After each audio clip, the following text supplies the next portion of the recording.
జై శ్రీరామ్. శ్రీమాత్రే నమః. శ్రీ గురుభ్యో నమః. డిసెంబర్ 6వ తారీఖు నుంచి ఫిబ్రవరి 24వ తారీఖు వరకు కూడా భూమిపుత్రుడైన మంగళ్ వక్రగతిలోకి వెళ్తూ ఉన్నారు. డిసెంబర్ 6వ తారీఖు నుంచి 2024 డిసెంబర్ 6వ తారీఖుకి ఆయన వక్రగతిలోకి వెళ్తున్నారు. 2025వ సంవత్సరం ఫిబ్రవరి 24వ తారీఖు మంగళ్ వక్రత్యాగం చేస్తున్నారు. తర్వాత కూడా అంటే ఇప్పుడు కర్కాటక రాశిలో ఈ వక్రారంభం మొదలైంది. మిథున రాశిలో ఆయన వక్రత్యాగం చేస్తారు. తర్వాత కూడా ఏప్రిల్ 2 వరకు కూడా ఆయన మిథున రాశిలోనే సంచారం సాగించి అంటే 2025 ఏప్రిల్ 2వ తారీఖు వరకు మిథున రాశిలోనే ఆయన సంచారం సాగించి తర్వాత కర్కాటక రాశిలోకి వస్తారు. ద్వాదశ రాశుల వాళ్ళకి ప్రతి ఒక్కళ్ళు మంగళ ఇంపాక్ట్ డెఫినెట్గా మనందరి జీవితాల్లో ఉంటుంది. ఎందుకంటే భూమిపుత్రుడు అసలు మనము మన లైఫ్లో ఎలా ఉంటున్నాము, అగ్రెషన్ అనేది ఎక్కడ చూపిస్తున్నాము, అవసరమైన చోటు చూపించాలి, అన్ని చోట్ల మన ప్రతాపం చూపించకూడదు. అలాగని అన్ని చోట్ల చేతులు ముడుచుకొని కూడా కూర్చోకూడదు. ఈ రెండూ ఉండకూడదు. ఎవరికైతే మంగళ బ్యాలెన్స్గా ఉంటారో ఎక్కడైతే వాళ్ళు అవసరమైన చోటే వాళ్ళ ఇది చూపిస్తారంటే వాళ్ళ ఫైర్ అవసరమైన చోటు చూపిస్తారు. అనవసరమైన చోట చాలా కామన్ స్టేబుల్ సెటిల్డ్గా ఉంటారు. ఇది మంచి మంగళ మనకు అందించే ఇది. అదే ఒకవేళ మంగళ ఎవరి దాంట్లో అయినా పాడైపోయి ఉంటే ప్రతి దానికి యుద్ధమే, అంటే ప్రతి దానికి సంఘర్షణ ఎక్కువ ఉంటుంది వాళ్ళకి లైఫ్లో. అనుకోకుండా వాళ్ళకి లైఫ్లో గొడవలు కూడా ఎక్కువగా ఉంటాయి. ప్రతి ఒక్కళ్ళతో విభేదాలు ఉంటాయి, గొడవలు ఉంటాయి, మనస్పర్ధలు ఉంటాయి. ఏ ఒక్క రిలేషన్లో కూడా ప్రశాంతంగా ఉండదు. ప్రతిదీ కూడా డిస్ప్యూట్స్ తోటి ఇష్యూస్ తోటి ఉంటుంది. ఇది జనరల్ పాయింట్స్ నేను చెప్పేది. ఇప్పుడు మంగళ్ మనకి కర్కాటక రాశిలో ఉండి వక్రగతిలోకి వెళ్ళడం అనేది చాలా విశేషాంశము. దానికి కారణం ఏంటంటే కర్కాటక రాశిలోనూ ఆయన నీచ స్థితి పొందుతాడు. ఎప్పుడైనా ఒక నీచ రాశిలో నీచపడ్డ గ్రహం కనుక వక్రగతిలోకి వెళ్ళిందంటే అది ఉచ్చగ్రహంతో సమానమైన ఫలితాన్ని ఇస్తుంది. ఈ ఉచ్చగ్రహంతో సమానమైన ఫలితాలు ఇచ్చేది ద్వాదశ రాశుల వాళ్ళకి ఎలాంటి ఇంపాక్ట్ ఉంటుంది. అండ్ ద్వాదశ రాశుల్లో 5 రాశుల గురించి మనం ప్రధానంగా, అన్ని రాశుల గురించి మనం మాట్లాడుకుందాము. 5 రాశుల గురించి ప్రధానంగా మాట్లాడుకుంటే మేషరాశి, కర్కాటక రాశి, సింహరాశి, వృశ్చిక రాశి, మకర రాశి. ఈ 5 రాశుల వాళ్ళకి ఇంకా స్పెషల్ ఇంపాక్ట్ ఉంటుంది. ఆ స్పెషల్ ఇంపాక్ట్ అందరికీ స్పెషల్ ఇంపాక్ట్ ఉంటుంది. ఎందుకు నేను ఈ 5 పర్టికులర్ రాశులు చెప్పానంటే మేష వృశ్చిక రాశుల వాళ్ళకి ఆయనే రాష్ట్రాధిపతి. కర్కాటక సింహ రాశుల వాళ్ళకి పరిపూర్తి రాజయోగాన్ని ఇస్తాడు. ఆయన ఒక్కడు చాలు వాళ్ళ జీవితాన్ని అప్లిఫ్ట్ చేయడానికి.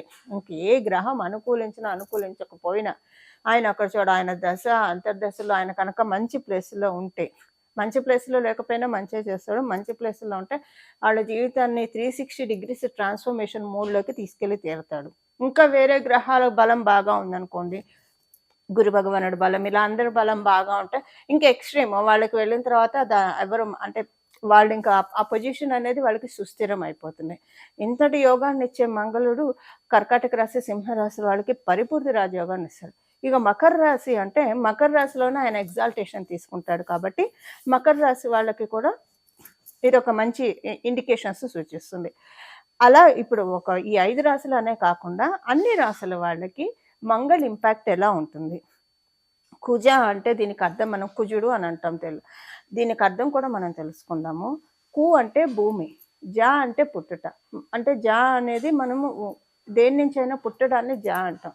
భూమి పుత్రుడు కాబట్టి భూమి నుంచి పుట్టాడు కాబట్టి ఆయనకి కుజ అని పేరు వచ్చింది. అయితే ఆయన ఎక్కువగా మనం మంగళ్ అని సంబోధిస్తే కనుక ఆయన చాలా ప్రీతి పొందుతాడు. ఇక్కడ ఒక చిన్న నోట్ ఏంటంటే మనకి కూడా ఒక చిన్న స్వార్థం. ఎప్పుడు కూడా మంగళం అంటే తదాస్తు దేవతలు ఏదో ఒక రోజు తదాస్తు అంటే మన జీవితంలో సన్మంగళాలు ఇంకా ఫిక్స్ అయిపోతాయి. ఆ సన్మంగళాలకి కొదవ ఉండదు. అబండెన్స్ అంటారు కదా, సమృద్ధిగా మన జీవితంలో సన్మంగళాలు ఉంటాయి. ఎప్పుడు మనం అందుకే కదా మన చిన్నప్పటి నుంచి మన పెద్దలే కావచ్చు, మన పూర్వీకులే కావచ్చు, ఇవన్నీ ప్రాక్టీస్ వస్తున్న వర్డ్సే. ఏదైనా అయిపోతే నిండుకుందని చెప్తారు. సో ఇలా మనకి ఫస్ట్ నుంచి వస్తున్నది. ఒకవేళ ఎవరినన్నా తిట్టాలన్నా, నీ ఇల్లు బంగారం కాను అని అంటారు, లేదా నీ నోట్లో బెల్లం కొడతా అని తిడతారు. ఏదైనా కోపం వచ్చినా కూడా మంగళకరంగానే వాళ్ళు వర్డ్స్ ఉండే విధంగా జాగ్రత్త పడేవాళ్ళు మన పూర్వీకులు. అందువల్ల మన నవగ్రహాల్లో ఒక గ్రహమైన ఈయన నిజంగానే మంగళ కదా, ఆయనకు ఒక పేరు మంగళ. అందుకే కుజదోషం అనే కంటే జనరల్గా మనం వినే నానుడి మంగళ దోషం అనే జనరల్గా వింటూ ఉంటాము. సో మనం మంగళ్ అని ఎక్కువగా మనం ఆయన సంబోధిస్తూ ఉంటే, మీ జన్మ జాతకంలో మంగళ ప్లేస్మెంట్ సరిగ్గా ఉన్నా లేకపోయినా మీరు కరెక్ట్ చేసుకోగలుగుతారు. సో ఎక్కువగా ఎవరితోటైనా మీరు అడ్రస్ చేసేప్పుడు ఈ గ్రహం అని అడ్రస్ చేసేప్పుడు మంగళ అని అడ్రస్ చేయడం ప్రాక్టీస్గా పెట్టుకుంటే కనుక మన జన్మ జాతకంలో మంగళ బాగా ఉంటే చాలా మంచి ఫలితాన్ని ఇస్తారు. ఒకవేళ బాగోలేకపోయినా దాన్ని మనం రిపేర్ చేసినట్లు అవుతాం, కరెక్ట్ చేసిన వాళ్ళం అవుతాం. ఇది ఒక రెమెడీ కింద కూడా మనం కన్సిడర్ చేసుకోవచ్చు. ఇప్పుడు మనం ద్వాదశ రాశుల వాళ్ళకి మంగళ ఇంపాక్ట్ ఎలా ఉంటుంది? ఆయన వక్రగతి ఎక్కడో లేదు, కర్కాటక రాశిలోనే ఆయన వక్రగతి ఉంది. కర్కాటక రాశిలో ఆయన వక్రగతి ఎలాంటి ఇంపాక్ట్ తెచ్చిపెట్టబోతుంది అంటే ఉచ్చ స్థితి కింద ఇక్కడ కన్సిడర్ అవుతుంది మనకి. ఈ ఉచ్చ స్థితిలో ఉన్న మంగళ ద్వాదశ రాశుల వాళ్ళకి ఎలాంటి ఇంపాక్ట్ ఇస్తున్నారు, దీనికి చేసుకోవాల్సిన అంటే వీటిలో సపోజ్ మీ జన్మజాతకంలో ఇప్పుడు టైం సరిగ్గా లేకపోతే దీన్ని మీరు గ్రాప్ చేసుకోవడానికి ఏం పరిహారాలు చేసుకోవాలి. ఇప్పుడు మంగళ దశ జరిగే వాళ్ళకి, మంగళ అంతర్దశ జరిగే వాళ్ళకి, ఇందాక మనం తెలుసుకున్న 5 రాశుల వాళ్ళకి ఇంపాక్ట్ కొంచెం హాయిగా ఉంటుంది, ఏదైనా గుడ్ ఇంపాక్ట్ ఉంటుంది.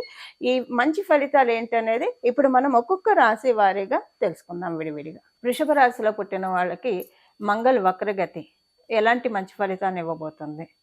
మీకు సప్తమ మరియు వ్యయాధిపతి అవుతూ తృతీయ స్థానంలో ఆయన వక్రగతిలో ఉన్నాడు. మీకు ఒక స్పెషల్ యోగం అంటే నేను స్టార్టింగ్లో 5 రాశుల వాళ్ళకి చెప్పాను, బట్ మీకు కూడా ఒక స్పెషల్ యోగం ఏంటంటే ఆయన విపరీత రాజయోగాన్ని మీ అందరికీ కలగజేస్తున్నాడు. విపరీత రాజయోగం ఏంటండి, దీనివల్ల మీకు ఎలాంటి ఫలితాలు వస్తాయి ఇది ఒక్కసారి మనం చూద్దాం.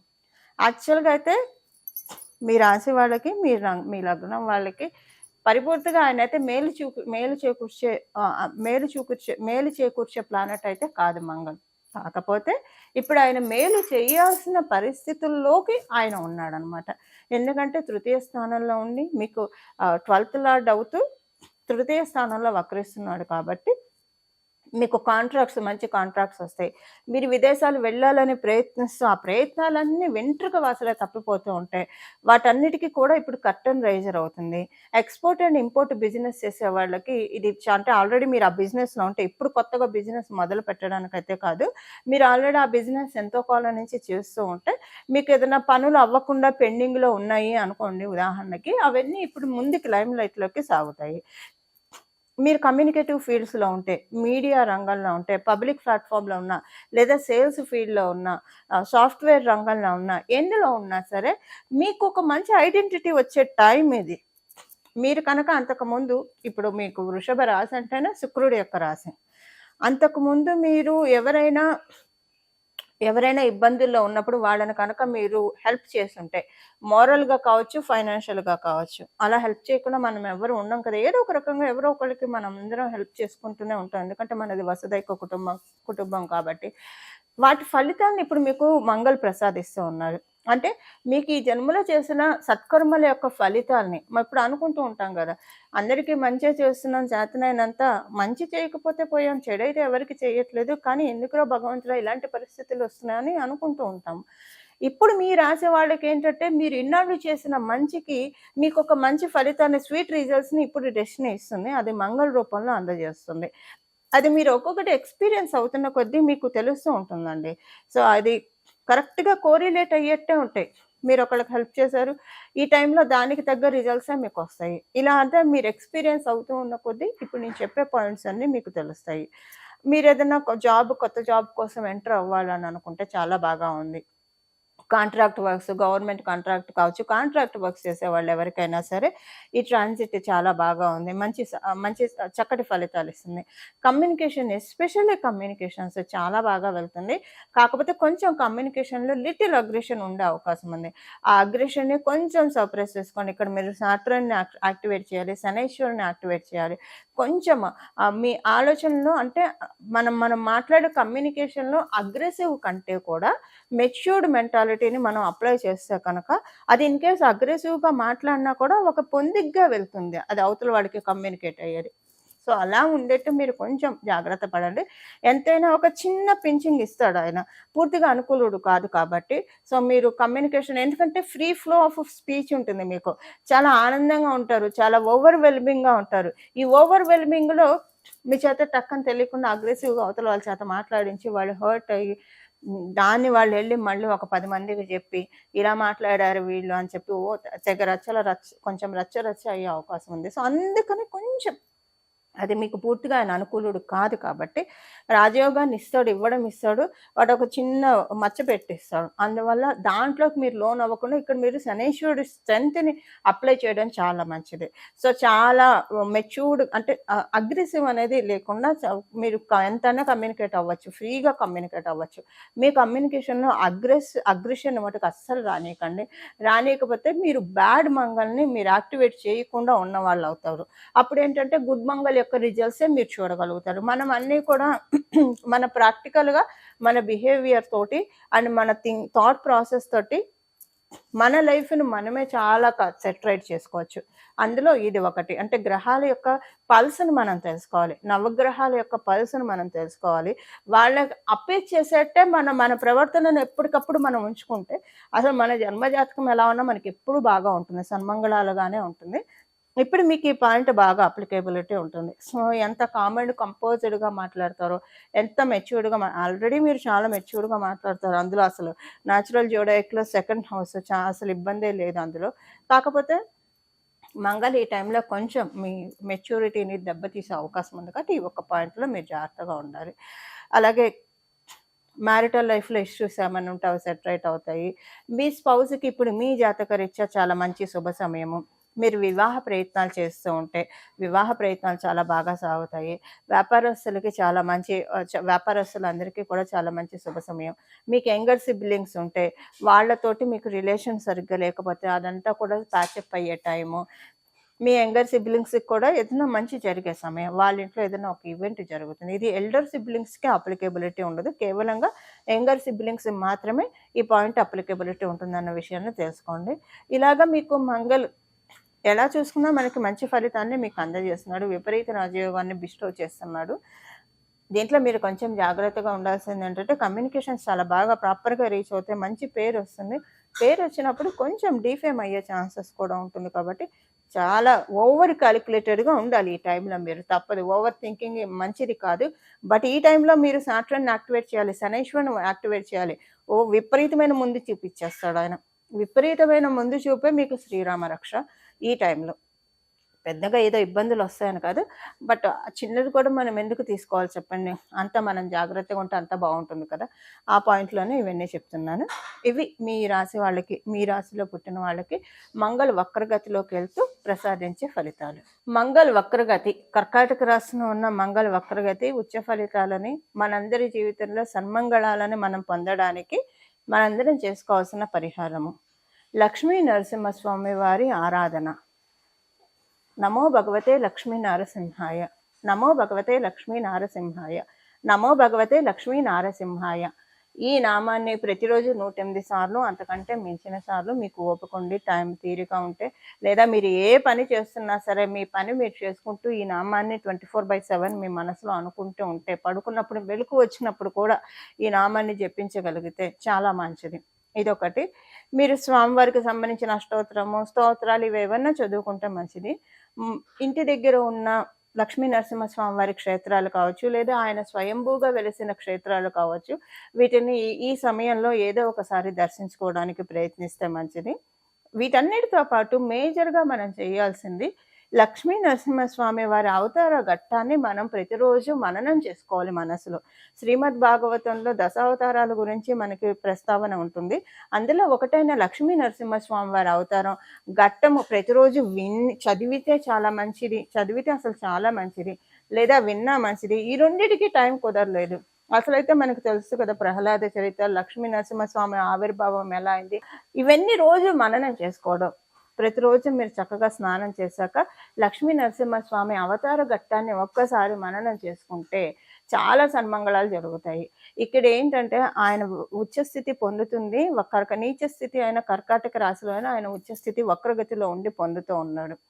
సో, ఈ కర్కాటక రాశి నుంచి ఆయనకు వెళ్ళేది మిథున రాశిలోకి కాబట్టి, లక్ష్మీ నరసింహస్వామి వారిది అంటే ఇప్పుడు మనం మంగళకి ఆంజనేయ స్వామి వారిని పూజించొచ్చు, సుబ్రహ్మణ్య స్వామి వారిని పూజించొచ్చు, లక్ష్మీ నరసింహస్వామి వారిని పూజించొచ్చు. అంటే ఇప్పుడు ఉన్న ఈ ప్రత్యేక దీంట్లో లక్ష్మీ నరసింహస్వామి వారి ఆరాధన చేసుకుంటే, లక్ష్మీ నరసింహస్వామి వారి ఆవిర్భావ ఘట్టం ఉంటే చాలా మంచిది.